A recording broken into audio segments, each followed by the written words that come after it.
exaltado, irmãos. Ele é o Senhor, exaltado nos céus. Graças a Deus, aleluia, Jesus. Bênção maravilhosa do Senhor, nosso Deus, amém? Abra sua Bíblia comigo em Hebreus capítulo 12, versos 1 ao 3. Hebreus capítulo de número 12, os versos de 1 ao 3, amém? Epístola aos Hebreus, amém? Essa epístola, ela não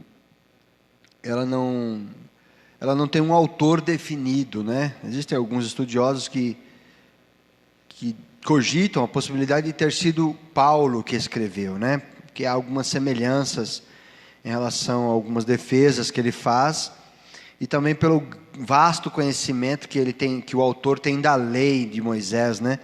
Porque ele escreve justamente aos hebreus, né? Os hebreus são os judeus, né? Os judeus que haviam crido em Cristo e que estavam em Roma, né?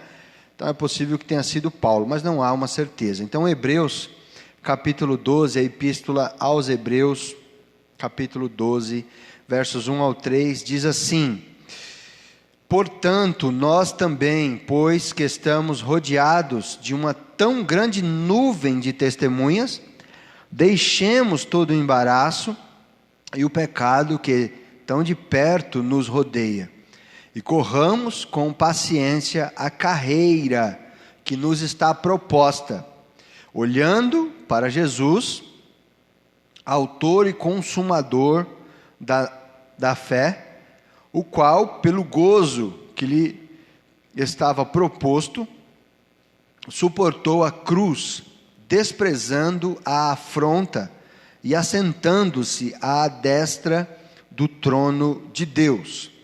Considerai, pois, aquele que suportou tais contradições dos pecadores contra si mesmo, para que não enfraqueçais, desfalecendo em vossos ânimos. Amém? Louvado seja Deus. Irmãos, esses 3 versículos são de uma profundidade enorme. Amém? Tem um contexto bem grande a se considerar nesta passagem. Amém? E hoje eu queria, obviamente, pelo pouco tempo que nós temos, abordar apenas um dos aspectos, né, desse texto, provendo Deus, a gente se debruce, né, mais sobre esse assunto para pregar mais abrangentemente e até outras mensagens inclusive. Mas hoje eu queria abordar o tema olhando para Jesus, amém? Olhando para Jesus. Nós podemos ver no versículo 1, ele fala que nós estamos rodeados de uma grande nuvem de testemunhas. Em razão disso, ele nos ordena a que deixemos o pecado, né? Ele diz que o pecado tão de perto nos rodeia, e é perto demais, né? Tão perto que é dentro, né? Dentro da gente, né? As raízes que se ramificam, né? Amém? Ele diz que nós deixamos o pecado, né? E todo o embaraço, o pecado que tão de perto nos rodeia, e corramos, né? Com paciência, veja quantos elementos aqui, né? Com paciência, a carreira que nos está proposta, né?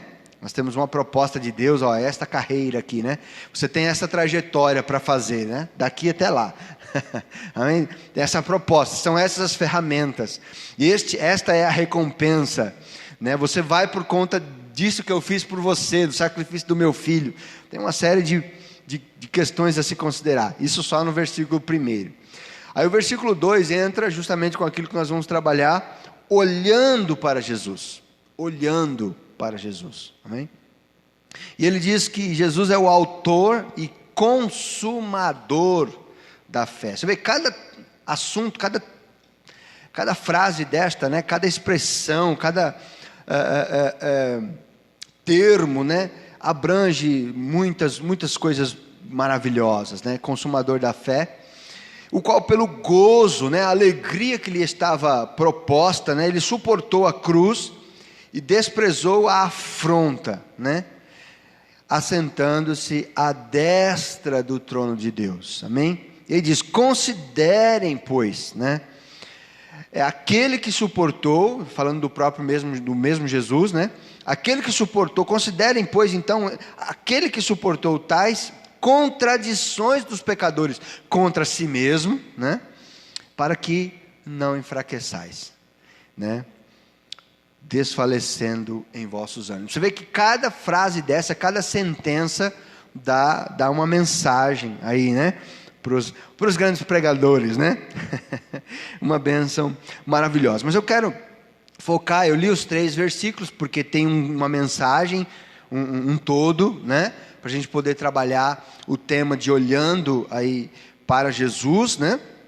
E é exatamente o que eu queria abordar. Você já teve você já criou uma expectativa em relação a algo, e no fim essa expectativa não foi correspondida, né? E no fim você se frustrou. Você criou uma expectativa que depois você foi ver que essa expectativa foi alta demais, né? Essa expectativa foi alta demais, que não pôde ser atingido por aquilo que você esperava, né? Amém? Já criou uma expectativa num fato, numa viagem. Você imaginou que aquela viagem seria a viagem, né? Seria aquela viagem, né? Amém? Mas no fim não foi aquela viagem, né? Você se frustrou, voltou e falou: puxa vida, eu achei que fosse ser melhor, né? Amém? Ou num filme, uma vez eu e a Lé, nós fomos num filme, vimos um filme, era Poseidon, né? O filme, né? Chamava Poseidon. Poseidon é o nome de um deus grego, né? O deus dos mares, né? Só que tinha um navio, né? Um navio como o Titanic, né? Na frente assim. E o filme era realmente bom, mas eu criei uma expectativa tão grande para aquele filme. No cinema nós assistimos. E aí nós fomos assistir, né? Mas eu criei uma expectativa, eu não sei onde eu estava com a cabeça, não sei qual que é, por que eu criei tanta expectativa. O filme no fim é bom, depois eu comecei a pensar, não, o filme é bom, mas eu saí de lá tão frustrado, nós dois, né? Saímos, puxa, que filme, mas nós perdemos 2 horas assistindo esse filme, e caro, né? Porque cinema é caro, né? Amém? E mais a pipoca, mais o refrigerante, né? Então você já criou uma expectativa e no fim você foi correspondido, né? Ou você não foi correspondido, né? Não pode ser correspondido. Pois é, isso não acontece com Jesus, né? Não existe nada, irmãos, que Jesus não possa corresponder. Aleluia, louvado seja Deus. A menos que você crie uma expectativa equivocada, não baseada na sua palavra, você cria uma ilusão acerca de Jesus, é claro, ele não vai corresponder mesmo, né? Era o que aqueles discípulos estavam fazendo, né? Quando em João 6 ele começa a falar do compromisso, ele fala: aquele que não comer da minha carne, não beber do meu sangue, esse não tem parte comigo. Eles começaram a dizer, é duro esse discurso, e quem pode ouvir? E começaram a sair, por quê? Porque a expectativa deles, eles queriam pão, eles queriam alimento, Jesus havia multiplicado o pão, eles queriam mais pão, eles criaram uma expectativa, mas uma expectativa errada acerca de Jesus, e claro, Jesus não vai corresponder a expectativa errada nenhuma, mas eu estou falando da expectativa certa, eu estou falando que nada do que você tenha esperado em Jesus, nada do que você crie como expectativa de Jesus, baseado na palavra, baseado nas promessas dele, não existe nada que Jesus não possa corresponder. Por isso nós precisamos olhar para Jesus, aleluia, autor e consumador da nossa fé, porque jamais seremos decepcionados por Jesus. Louvado seja o nome santo do Senhor. Que maravilhoso, irmãos. O problema é que atualmente existe um grande desconhecimento, né, acerca de Deus, né? O Deus das Escrituras, né? Muitas vezes se fabrica deuses, né? Se cria um Deus na imagem, na mente, um Deus baseado na cultura, um Deus baseado nos modismos, um Deus baseado nos louvores, pseudo-louvores, um Deus baseado em uma série de coisas, menos na palavra de Deus, menos o Deus verdadeiro que se revelou na sua palavra. Existe um desconhecimento muito grande acerca de Deus. Não se conhece o Deus soberano, né? O Deus que é soberano, que ordena, que decreta, né, que conhece todas as coisas, que conhece o fim, decreta o fim desde o princípio, é aquele que, né, abate e exalta, aquele que humilha e aquele que exalta, né? Amém? Aquele que levanta o pobre do pó, do monturo ergue o necessitado, mas um Deus soberano, que ele exalta aqueles, aleluia, que se humilham e humilha aqueles que se exaltam. Um Deus que é soberano, um Deus que não está amando de ninguém, Ele não está à mercê da vontade alheia, das circunstâncias do tempo. Não, Ele é soberano, que Ele sim conhece essa pandemia, que Ele sim é poderoso sobre essa pandemia, que Ele sim, irmãos, aleluia, é o promotor de todas as coisas, até o fato da pandemia, até o vírus, até toda essa questão está nas mãos de Deus. Ele é Senhor absoluto sobre tudo isso. O mundo, os fatos, os acontecimentos estão se desenrolando para culminar na glória desse Deus soberano. Ele será glorificado, Ele será exaltado, Ele já é exaltado na vida dos seus, na vida dos seus santos, naqueles que o servem, que o buscam, pela sua igreja que prega a palavra genuína de Deus, aleluia, mas Ele será glorificado sobre toda a terra. Aqueles que ainda não veem o Senhor glorificado, é passageiro, é temporário. Um dia todo olho verá, todo joelho se dobrará, toda língua confessará que Ele é o Senhor. Então não se conhece o Deus soberano, o Deus criador, né? O Deus de amor, né? Que é o mesmo Deus de justiça, né? É um Deus aí de amor que criaram, que é um babão, né? Um Deus, um vô, né? É o vô, né? Parece o avô, né? Sabe o vô? Dizem que os avós, né? Eles estragam os filhos, né? Porque tudo aquilo que eles não deixaram os filhos fazerem, eles deixam os netos, né? Dizem que o avô e os avós estragam os filhos. É claro que isso nem sempre é verdade, mas sim, o coração é mais mole, sem dúvida. O coração é mais mole para com os netos do que para com os filhos. Você vê isso, né? Você consegue enxergar essas coisas, mas Deus não é assim, irmãos. Deus é um pai. Deus, ele não estou dizendo que isso é errado também, né? Os avós serem mais doces, ao contrário, a lembrança que nós temos dos nossos avós é essa, né? Aquela doçura, né? Aquela coisa gostosa. Mas Deus é um pai. Ele não passa a mão na nossa cabeça. Ele não é conivente com os nossos erros, com os nossos pecados. Não, Ele não é conivente. Ele é misericordioso, sim. Ele nos ama. Ele é misericordioso. Ele nos perdoa, sim. Mas Ele é justiça. Ele nos perdoa baseado na sua justiça. Quando nós nos arrependemos, buscamos de todo o coração e abandonamos o pecado, a sua misericórdia nos alcança e o seu amor nos abraça. Louvado seja Deus. Fora isso, não tem esse negócio. Deus ama mesmo assim. Mesmo assim, não. Que é isso? Não existe esse Deus. Esse Deus não é o Deus da Bíblia. Está no erro lá, mas Deus ama mesmo assim. Mentira. Onde está escrito isso? Deus ama, aleluia, louvado seja Deus. Ele ama, aí nós dizemos, Deus ama o pecador, mas eu odeio o pecado. Deus ama o pecador, né? Isso é uma forma de linguagem, uma expressão no sentido de que Ele enviou o seu Filho para morrer pelos pecados do pecador, para que o pecador se arrependa. É nesse ponto que Ele ama o pecador. Não quer dizer que o camarada está pecando, ele diz, eu amo esse cara. O camarada está no erro, ele diz, eu amo esse camarada. Ele é feito a minha imagem e semelhança. Eu amo ele. Não ama não. Não ama. O pecador no pecado, Deus não ama. A palavra de Deus diz isso lá no Salmo 7. Né? Então, irmãos, Deus ama o pecador porque Ele enviou o seu Filho para morrer, né, em nosso lugar, para que todo aquele que nele creia não pereça, mas tenha vida eterna. Esse é o Deus de amor, que é o Deus de justiça. Ele odeia o pecado, ele abomina o pecado, ele se ira todos os dias, né? O Salmo 7 fala isso também. Então, Deus de misericórdia, né? Esse é o Deus de misericórdia. Não se conhece muitas vezes esse Deus, muitas vezes não é o que se canta, não é o que se ouve, que se vive, enfim, porque é uma ignorância muito grande acerca de Deus. E se é uma ignorância muito grande acerca de Deus, há também uma ignorância muito grande acerca do homem. Se por um lado Deus é diminuído no seu poder, é diminuído na sua glória, na sua soberania, né? na sua santidade, no seu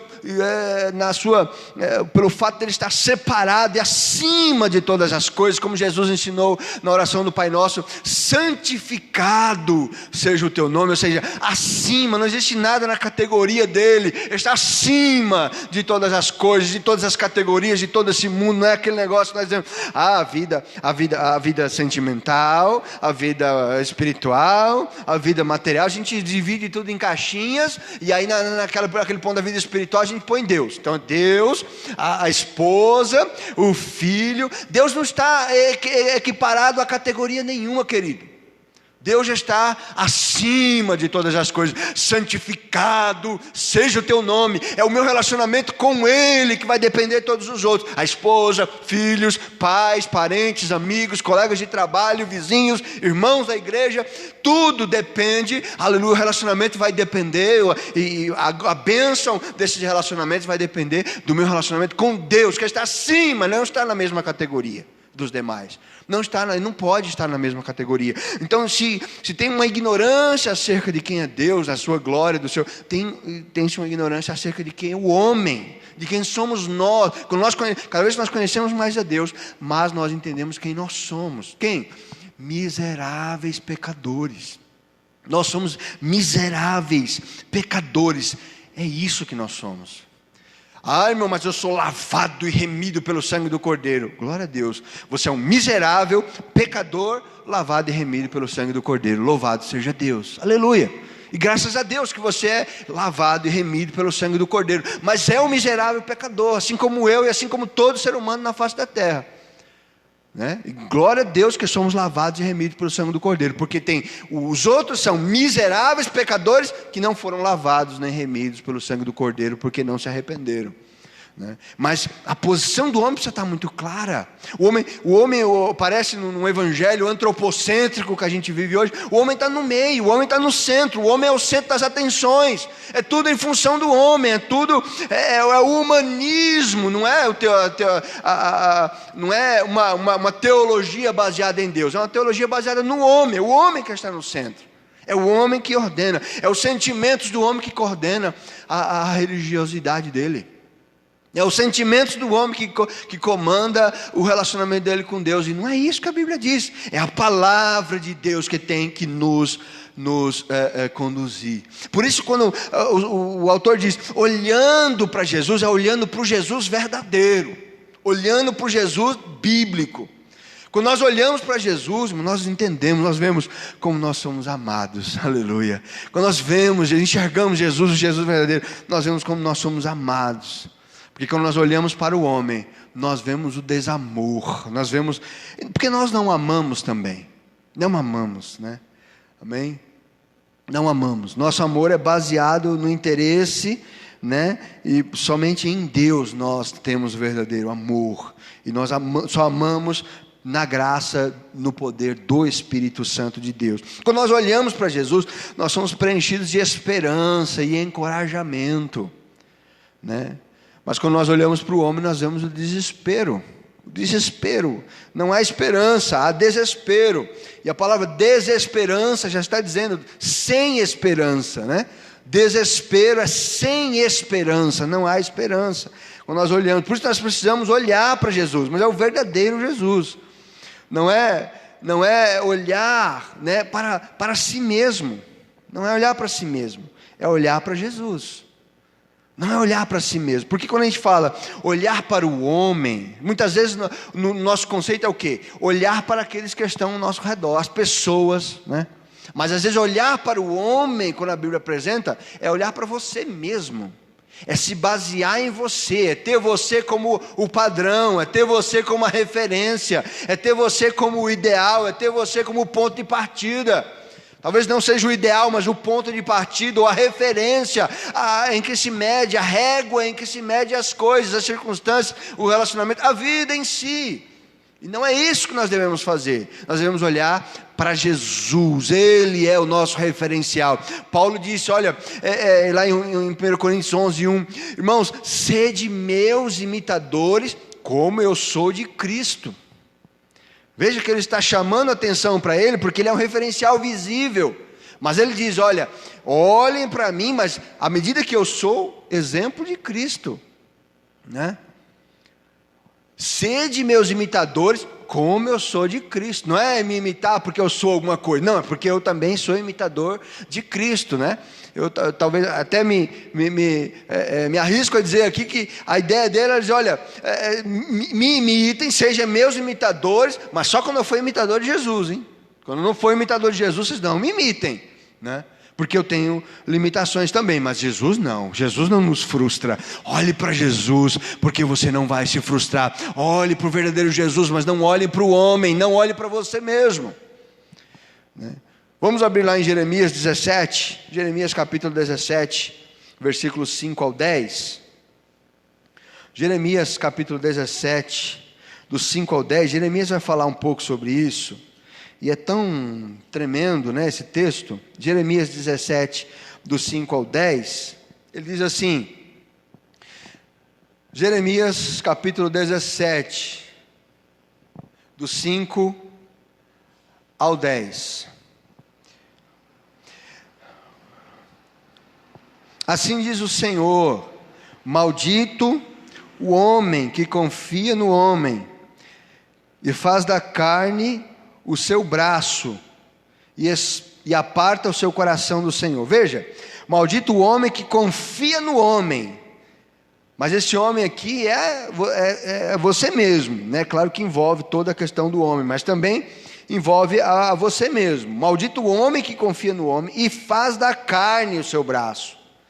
Veja que ele está falando de si mesmo. E aparta o seu coração do Senhor. Qual é o resultado disso? Versículo 6. Pois será como a tamargueira no deserto. Não sentirá quando vem o bem, antes morará nos lugares secos do deserto, na terra salgada e inabitável. Agora, ó, o contraste, ó a diferença do 7 ao 10. Bendito o varão que confia no Senhor, e cuja esperança é o Senhor, pois ele será como a árvore. Aí ele vai citar como lá Salmo 1, versículo 3, né? Pois ele será como a árvore plantada junto às águas. Jeremias 17, 8, eu estou lendo. Pois ele será como a árvore plantada junto às águas, que estende as suas raízes para o ribeiro, e não receia quando vem o calor, mas a sua folha fica verde, e no ano de sequidão não se afadiga, nem deixa de dar fruto. Aleluia, louvado seja Deus. Olha o 9 e o 10 aí, para mim e para você de novo, ó. Enganoso é o coração, mais do que todas as coisas, e perverso, quem o conhecerá? Eu, o Senhor, esquadrinho o coração, eu provo os pensamentos, em algumas versões vai dizer os rins, né? Eu provo os rins aqui está relacionado aos pensamentos, e isso para dar a cada um segundo os seus caminhos, e segundo o fruto das suas ações. Aí, tá vendo? Enganoso é o coração. Então maldito é o homem que confia no homem, né? Até em si mesmo. Eu não estou dizendo aqui, moço, que você não deva ter autoconfiança, amém?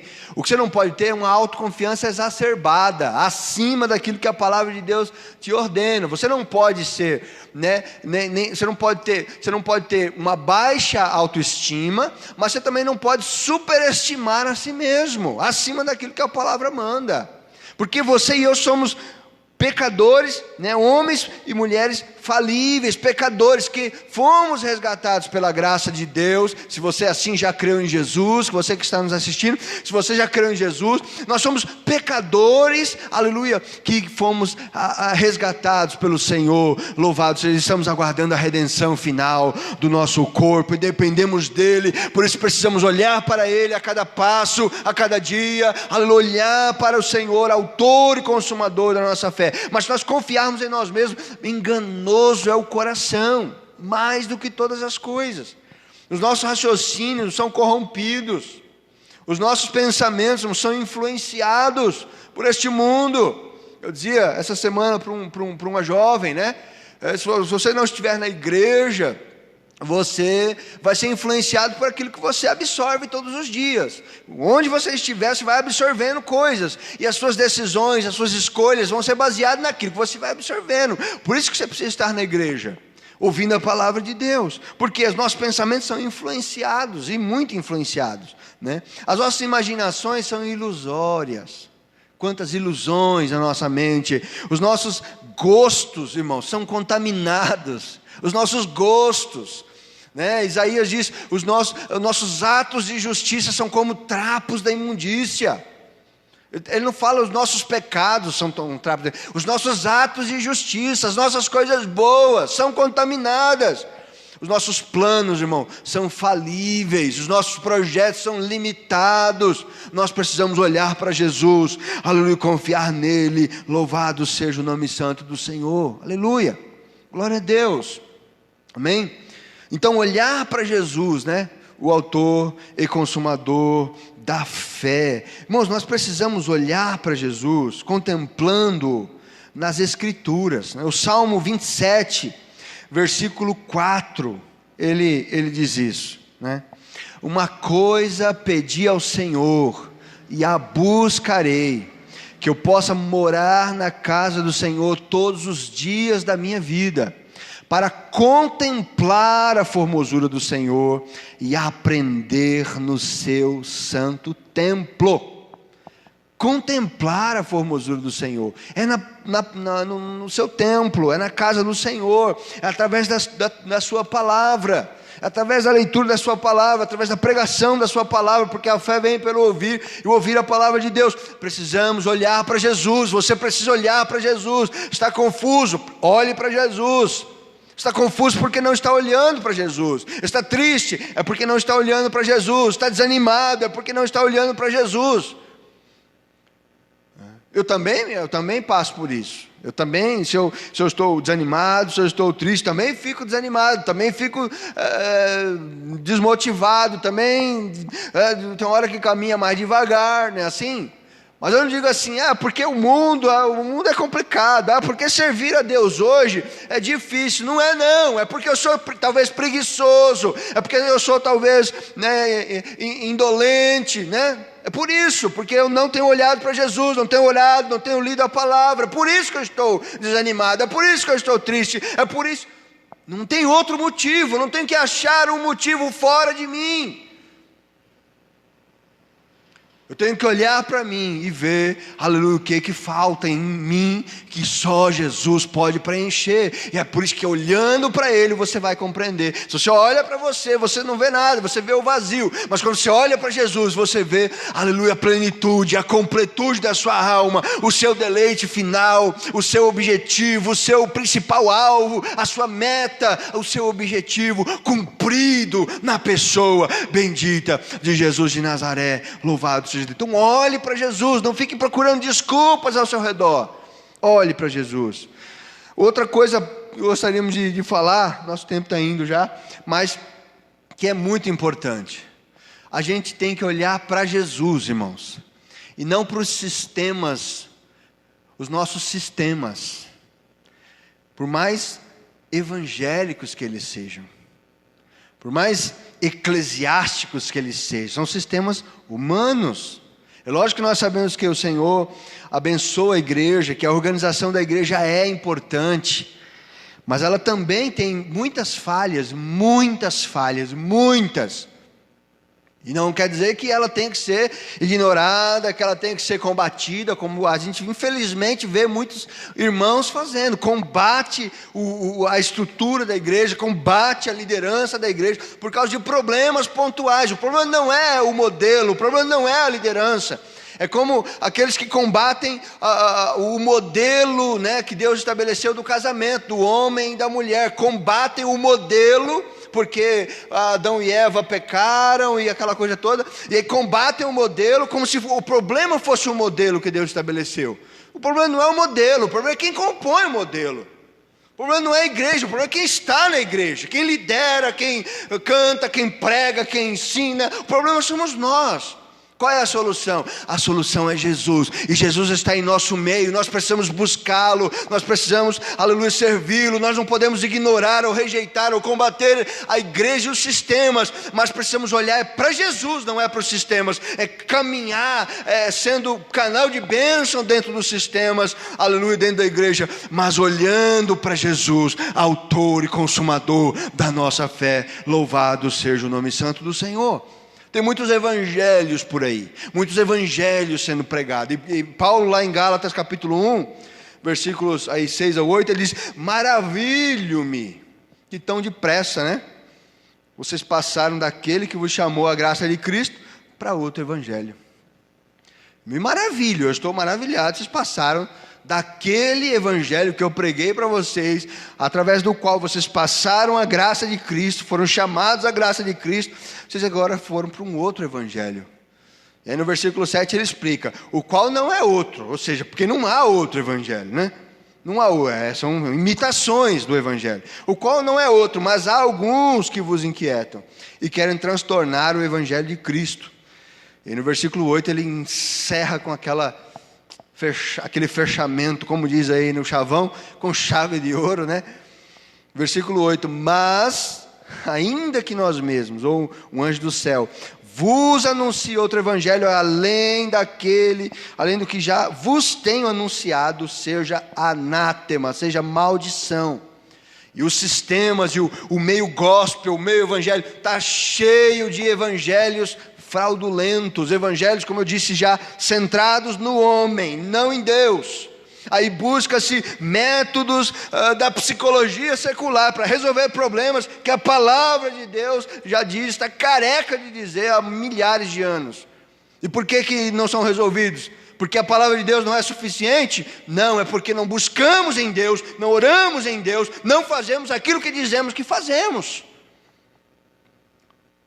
A palavra de Deus é viva e eficaz, é mais penetrante do que qualquer espada de dois gumes, conforme está em Hebreus 4:12. A palavra de Deus é viva e eficaz, e mais penetrante do que qualquer espada de dois gumes, e penetra até o ponto de dividir a alma e o espírito, as juntas e as medulas, e está apta para discernir os pensamentos e as intenções do coração. É lógico que a gente não está aqui descartando totalmente a ciência, a psicologia, a medicina. Sim, muitas vezes essas ferramentas são úteis. A minha esposa teve, inclusive, algumas sessões nesse sentido com psicólogos aí, depois que o meu sogro faleceu, né? Passou por algumas dificuldades. Mas tem coisas que, irmãos, que a psicologia não vai resolver. Tem coisas que a psicologia não vai alcançar. É a palavra de Deus. A psicologia pode até auxiliar, pode até dar algumas orientações, mas é a palavra de Deus que vai trazer a cura, é a palavra de Deus que penetra até o ponto de dividir alma e espírito. A psicologia fica só na alma. A palavra vai até a alma e o espírito. E é apta para discernir os pensamentos e as intenções do coração. A psicologia não consegue fazer isso. Então, olhar para Jesus, não para os sistemas humanos, olhar para o Salvador, aleluia. Louvado seja Deus, e tomar cuidado com os evangelhos que são pregados por aí. Não basta concordar com a doutrina da salvação, é necessário unir-se à pessoa do Salvador, né? É necessário, não basta somente saber a respeito de Jesus, é necessário que Ele habite pela fé no nosso coração. Lá em Efésios capítulo 3, do 14 ao 19, o apóstolo Paulo, ele ora pelos Efésios. É como se ele estivesse orando por nós. A sua oração ecoa pelos séculos e chega hoje aqui no Jardim Santa Terezinha.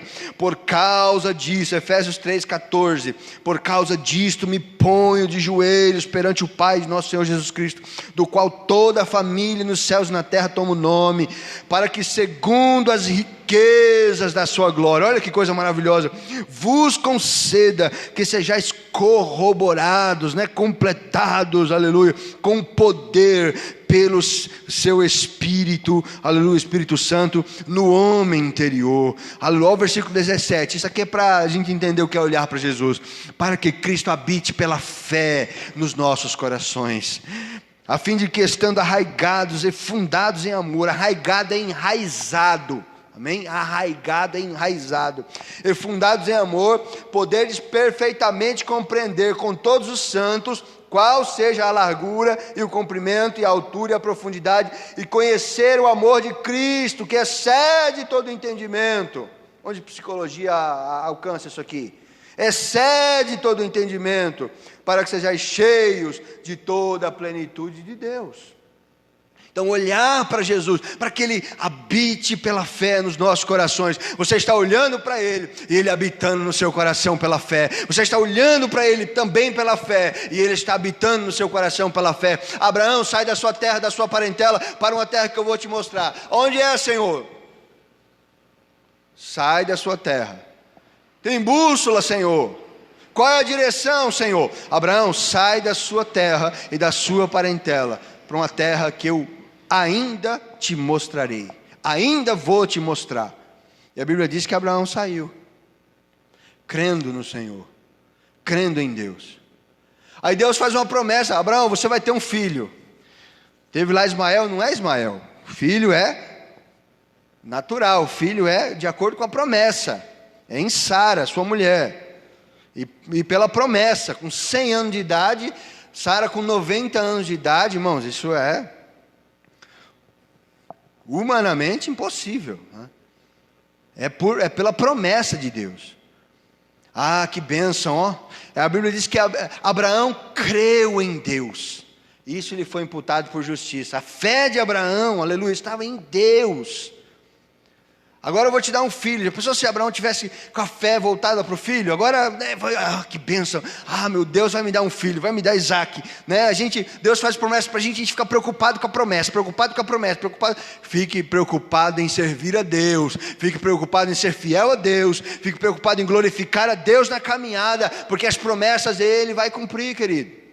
Aí Abraão dá o filho, aí Deus dá o filho para Abraão, Isaac. Se a fé de Abraão estivesse em Isaac, como é que ia ser? Que aí Deus no outro dia disse, no outro dia não, né? Eu acho que tem um tempo, eu que estou parafraseando aqui. Aí Deus diz assim para Abraão: me oferece o filho agora. Me oferece o filho agora em sacrifício. E se a fé de Abraão está no filho? Não, Senhor, que conversa. O Senhor já me deu, o Senhor não quer de volta não. O Senhor acho que está meio esquecido, o Senhor está esquecido, não está não? Alguma coisa, o que o Senhor... Olha só, né? Não, Senhor, que é isso? Não, o Senhor esqueceu. Vai lá, Abraão, me oferece o filho. Abraão pega o cutelo, pega a lenha, vamos lá, meu filho. E vai. Chega lá na última hora, Deus, os irmãos conhecem a história. Então a fé de Abraão está em Deus. Não está na promessa, não está nas coisas, nas circunstâncias. A fé de Abraão está em Deus, olhando firmemente para Jesus, autor e consumador da nossa fé. Louvado seja o nome santo do Senhor. Que eu e você possamos olhar, irmãos, para Jesus, e como no salmista, no Salmo 27, nós possamos habitar na casa do Senhor todos os dias, aleluia, para contemplar a formosura do Senhor e aprender no seu santo templo, amém? Louvado seja Deus, que Deus abençoe poderosamente a sua vida nesta noite, em nome de Jesus, amém?